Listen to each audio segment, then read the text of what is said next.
नमस्कार, मैं हूं आपके साथ श्रुति चांदना और आप देख रहे हैं दिशा एक्सप्रेस न्यूज। चलिए बढ़ते हैं आज के समाचारों की तरफ। पूरे जिले भर में भाजपा में कहीं न कहीं आज भी पार्षदों में आसपास में घमासान देखने को मिल रहा है। मंत्री हरदीप सिंह डंग को इसका खामियाजा 2023 के विधानसभा चुनाव में ना भुगतना पड़े।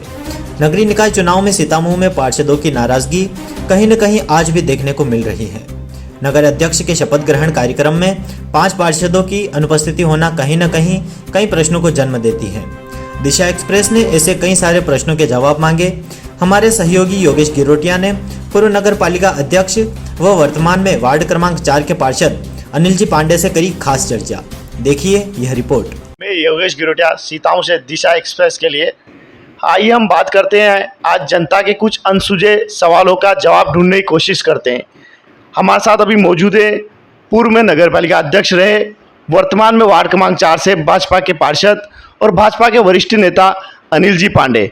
हम जानते हैं इनसे जनता के अनसुलझे सवालों का जवाब। पांडे जी, आपका हमारे चैनल में बहुत बहुत स्वागत है। धन्यवाद। पांडे जी, आप भाजपा पार्टी के वरिष्ठ माने जाते हैं। किसी भी प्रकार के प्रोग्राम में आपकी उपस्थिति हमेशा रहती है, फिर आपको पार्टी से दरकिनार क्यों? ऐसा है, पार्टी से मुझे किस प्रकार से दरकिनार नहीं किया गया। मेरी मूल विचारधारा जो है वो भारतीय जनता पार्टी की है और भारतीय जनता पार्टी की रहेगी। कोई किसी को कैसे दरकिनार किया जा सकता है? जी, ये भी है कि वर्तमान में नगर पालिका परिषद के चुनाव हुए, उनके अध्यक्ष पद में कहीं ना कहीं आपका नाम नंबर 1 पे था। क्या कारण रहा जो आपको इस पद के लायक नहीं समझ पाए पार्टी, या फिर आपने ही कुछ कारण रहा इसका?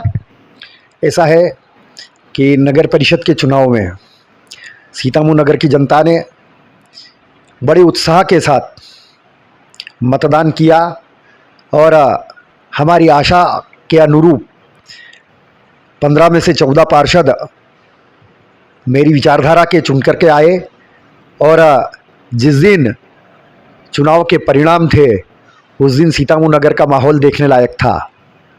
लेकिन भारतीय जनता पार्टी के द्वारा ऐसा कुछ भी नहीं किया गया, लेकिन कुछ लोगों के द्वारा इस जन समर्थन को हायर किया गया, उससे मैं जरूर व्यथित हूँ। कई लोगों के यह भी आरोप है कि मंत्री जी ने अपने ही चाहने वाले, अपने करीबी लोगों को अध्यक्ष सीतामऊ नगर पालिका की बागडोर दे दी है। इससे आप कितने सहमत हैं और आखिर आपको दरकिनार क्यों किया गया इस मामले में? क्या कोई और दावेदार नहीं था इसके लिए? मेरा ऐसा कहना है कि एक लोकतांत्रिक व्यवस्था है और हमारी पार्टी राष्ट्रीय पार्टी है और हमारी पार्टी का केंद्रीय कार्यालय है, प्रदेश कार्यालय है, संभागीय कार्यालय है और जिला स्तर पे भी अपने कार्यालय है, अपनी व्यवस्था है। और उस व्यवस्था के तहत प्रदेश भारतीय जनता पार्टी ने अपना पर्यवेक्षक के रूप में यहाँ भेजा था। उनने भी रायशुमारी की और रायशुमारी करने के बाद जिस प्रकार का जो घटनाक्रम हुआ और जो कुछ किया जवाबदार लोगों के द्वारा, उसमें वो पार्टी नहीं है, वो व्यक्ति हो सकते हैं। मैं उससे जरूर व्यथित हूँ। पांडे जी, आज की बात करें तो आज सीतामऊ नगर परिषद के जनप्रतिनिधियों का शपथ ग्रहण समारोह था। काफ़ी चर्चा का विषय रहा, लेकिन कहीं ना कहीं उसमें 4 पार्षदों की अनुपस्थिति रही, जिसमें एक आप भी शामिल थे। क्या पार्टी से कोई नाराजगी चल रही है? ऐसा नाराजगी का विषय नहीं है, लेकिन आपको पता है कि कोई भी अच्छा कार्यक्रम हो और उस कार्यक्रम में जिसका मन ठीक नहीं हो वो वहाँ केवल शरीर रूप में अपनी उपस्थिति दे, मैं ऐसा नहीं मानता। क्योंकि सीतामऊ नगर ने जिस उत्साह के साथ जनादेश दिया था पार्टी को, और आपने ही कहा कि आप सीनियर हैं, अनुभवशील हैं, तो शायद कुछ लोग मुझे समझ नहीं पाए और उनने मुझे पाले से बाहर किया। और जब मेरी आवश्यकता ही नहीं है तो मैं ऐसे कार्यक्रमों में अपनी उपस्थिति केवल शरीर रूप में दूं, ये मैं न तो नगर के साथ न्याय कर रहा हूं, न भगवान के साथ, क्योंकि हमेशा जब मन ठीक होता है तो अच्छे कार्यक्रमों में जाना चाहिए। और मेरा मन इसलिए विचलित है कि कुछ लोगों ने मेरे साथ छल किया और उसी का परिणाम है कि आज मैं इस कार्यक्रम में उपस्थित नहीं हुआ। जी, एक और सवाल, इसी तरह कांग्रेस पार्टी ने अपने सीनियर नेताओं की, अनुभवी नेताओं के दरकिनार किया, उनके विचारों को दरकार किया, जिससे आज कांग्रेस पार्टी की ये हालत है। कहीं ना कहीं आपको नहीं लगता भारतीय जनता पार्टी अपने वरिष्ठों का इस तरह उनकी विचारों का इस्तेमाल नहीं कर रही? कहीं आने वाले समय में भारतीय जनता पार्टी को 2023 के जो चुनाव होने वाले उसमें नुकसान हो सकता है भारतीय जनता पार्टी को? नहीं, ऐसा नहीं है। भारतीय जनता पार्टी में तपो साधना करने वाले, संघ में तपे तपाए लोग हमारे पास हैं और वो लोग सतत प्रयास करते हैं कि हम जनता की नब्ज को किस प्रकार टटोलें। लेकिन हाँ, ऐसे कई लोग प्रवेश कर गए जिसके कारण हम लोगों को बड़े सतर्क होना पड़ेगा और जनता की भावना का सम्मान हमको करना पड़ेगा। क्योंकि लोकतांत्रिक व्यवस्था में अगर हम जनता की भावनाओं की कदर नहीं कर पाते हैं तो निश्चित रूप से वो दिन दूर नहीं होता कि जनता हमको दरकिनार करेगी। क्योंकि भारतीय जनता पार्टी का जो मिशन है, हमारा पंडित दीनदयाल उपाध्याय, डॉक्टर श्यामा प्रसाद मुखर्जी, अटल बिहारी वाजपेयी, लाल कृष्ण आडवाणी जी, डॉक्टर मुरली मनोहर जोशी और नरेंद्र जी मोदी जैसे लोग, जिनने सारा कुछ छोड़ करके केवल जनता के लिए अपना जीवन जिया है। और मैं कोशिश करूंगा कि हमारी इस विचारधारा को मरने तो नहीं दूंगा, चाहे मुझे कुछ करना पड़े। लेकिन हम लोग भारतीय जनता पार्टी के सिपाही हैं, केवल पद और लालसा के लिए हम इस संगठन में नहीं हैं। आपको एक किस्सा सुनाता हूँ कि एक राजा विक्रमादित्य के पास दो औरतें गई और वो एक बालक के लिए झगड़ा करने लगी। तो उनने कहा कि भाई ये बालक किसका है? तो उसने कहा कि मेरा। वो दूसरी बोले कि मेरा। अब राजा निर्णय कैसे करता? तो राजा ने कहा कि इसके दो हिस्से कर देते हैं, एक हिस्सा तुम ले लो और एक हिस्सा तुम ले लो। तो जिसका बालक था उसने कहा कि नहीं राजन, बालक इसको दे दो, अगर जीवित रहा तो मैं इसकी शक्ल देख लूंगी। और आखिर उसको, राजा को निर्णय करना पड़ा कि वास्तव में बच्चा इसका है। तो हम केवल पद और लालसा के लिए इस संगठन में काम नहीं करते। हमारा काम जो है जनता की सेवा किस प्रकार हो और हम लोग जनता से किस प्रकार जुड़े रहें, इसके लिए हमारा मिशन होता है। जी, तो कहीं ना कहीं आपका कहने का इशारा है कि हम पार्टी से अलग नहीं है। अगर आने वाले समय में पार्टी आपको कोई भार देती है, किसी तरह का आपको कर्तव्य देती है, तो क्या उस पर आप खरे उतरने की कोशिश करेंगे?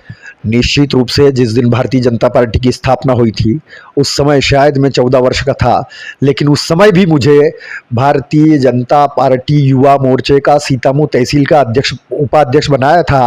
और उस समय संयुक्त मंडल हुआ करता था, सुहासरा, सीतामऊ, कयामपुर। और हमने काम किया है, बहुत लटकाए, बहुत पुलिस ने हमको टॉर्चर किया, लेकिन उस समय हम लोग विचलित नहीं हुए। तो आज हमारे द्वारा लगाया हुआ ये वटवृक्ष है, हम इसको क्षीण कैसे होने देंगे? और एक बात है, पार्टी किसी व्यक्ति की नहीं है। भारतीय जनता पार्टी अनेक लोगों के द्वारा विचार जो है, उस विचारों के तहत हमने निर्माण किया, वो भारतीय जनता पार्टी का संगठन है। और इस संगठन को जीवित रखने के लिए हमको कुछ भी करना पड़े, लेकिन हम जन भावनाओं का सम्मान जरूर करेंगे। कुछ लोग ऐसे भी हैं जो कल तक अपनी पार्टी को माँ कहते थे और उस माँ का क्या हश्र हुआ, ये आपके सामने है। पांडे जी, कहीं ना कहीं राजनीति, मध्य प्रदेश की सियासत अभी गरमाई हुए, ऊपर से लेकर नीचे तक समीकरण बदल रहे हैं। यहाँ तक कि शिवराज सिंह चौहान तक के समीकरण कुछ अभी उलट पुलट चल रहे हैं। कई मंत्री आपस में एक दूसरे को विरोध कर रहे हैं। उधर कैलाश विजयवर्गीय और सिंधिया की नज़दीकियाँ, कहीं शिवराज सिंह चौहान का ताई जी को आज अपने पर्सनल प्लेन से लेकर घर पे बुलाना और 1 घंटे तक बातचीत। क्या देखते हैं, क्या समीकरण बनेंगे इस बार विधानसभा चुनाव में? ऐसा नहीं है, ऐसा है कि ये बड़े लोगों का मसला है और पार्टी का हमारा राष्ट्रीय अध्यक्ष जी भी हैं, हमारे राष्ट्रीय संगठन महामंत्री भी हैं और माननीय नरेंद्र मोदी जी भी हैं। ये उनके निर्णय है। लेकिन हाँ, मेरी प्रदेश की सरकार जो कुछ अच्छा कर रही है वो आप लोगों के सामने, हमने बहुत अच्छे काम किए। और 2023 का जहाँ तक प्रश्न है, तो भारतीय जनता पार्टी कमल के फूल के नेतृत्व में चुनाव लड़ेगी और जनता के सामने जाएगी। जनता को जो निर्णय करना है वो निर्णय हम स्वीकार करते हैं। लेकिन अभी अच्छा वातावरण है और इस वातावरण को हम निश्चित रूप से भुनाने का प्रयास करेंगे, क्योंकि हमने ऐसा कोई काम नहीं किया जिससे जनता हमसे नाराज हो। लेकिन अभी आप स्थानीय निकायों में देखा है और आपने सीताओं में देखा भाई, तो संगठन की बात लेकर क्या, लेकिन हाँ कुछ लोग छल कपट पूर्वक अगर कुछ ऐसा करते हैं तो उनको का फैसला जनता करती है और जनता निश्चित रूप से विचार करेगी। क्योंकि मैं मेरे लिए पद चाहूँ ऐसा, क्योंकि मेरे बाप का पट्टा नहीं है। मेरे पार्टी का हर कार्यकर्ता उस पद के काबिल है और निर्णय करना चाहिए।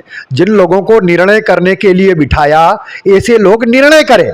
केवल छल कपट पूर्वक अगर किसी प्रकार का ऐसा फैसला करते हैं तो उस फैसले से कार्यकर्ता भी व्यथित होता है और जनता भी उस बात को पचा नहीं पाती है। तो आपके सामने जो बातें आई है वो निश्चित रूप से आई होगी। मैं उसका समर्थन करता हूं कि जनता को लगा कि ऐसा कुछ हुआ है तो गलत हुआ। पांडे जी, कहीं ना कहीं आप देखते हैं कि अभी आपने बोला कि जैसे नगरीय निकाय चुनाव में भी भाजपा को सफलता मिली है, तो कई जगह भारतीय जनता पार्टी पूरी तरह सुपड़े साफ भी हुए हैं नगरीय निकाय चुनाव में। आप भानपुरा देख लीजिए। उसके बाद रही बात यह कि आपने अभी अपने विधानसभा क्षेत्र में जिला पंचायत सदस्य की 4 सीटों में से 3 सीटें गंवाई है।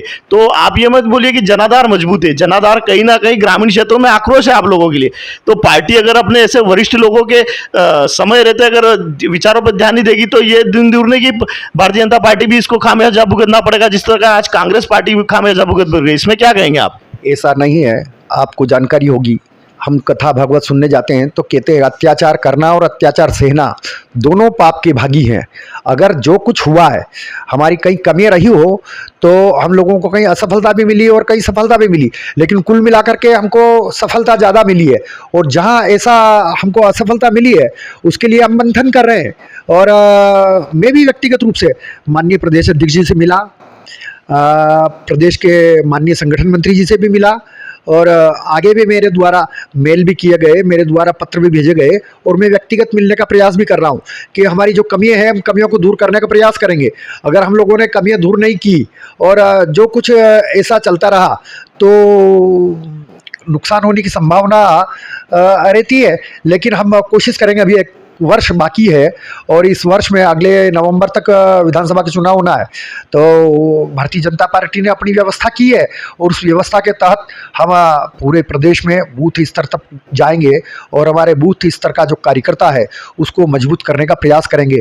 और अभी जैसे आपने जिक्र किया कि आपकी विधानसभा में 4 जिला पंचायत की सीटें हैं और भानपुरा में, तो भानपुरा में माननीय देवीलाल जी धाकड़ हमारे विधायक हैं, कोशिश कर रहे हैं वो गाँव-गाँव तक पहुँचने का।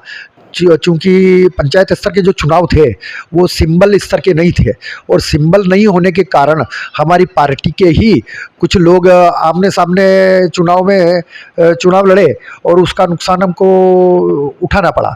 क्योंकि निर्णय करना चाहिए था और एक व्यक्ति को डिप्यूट कर देते तो शायद इतना नुकसान नहीं होता हमारा, और जहां नुकसान हुआ उसकी भरपाई करने के लिए हम लोग तैयार है।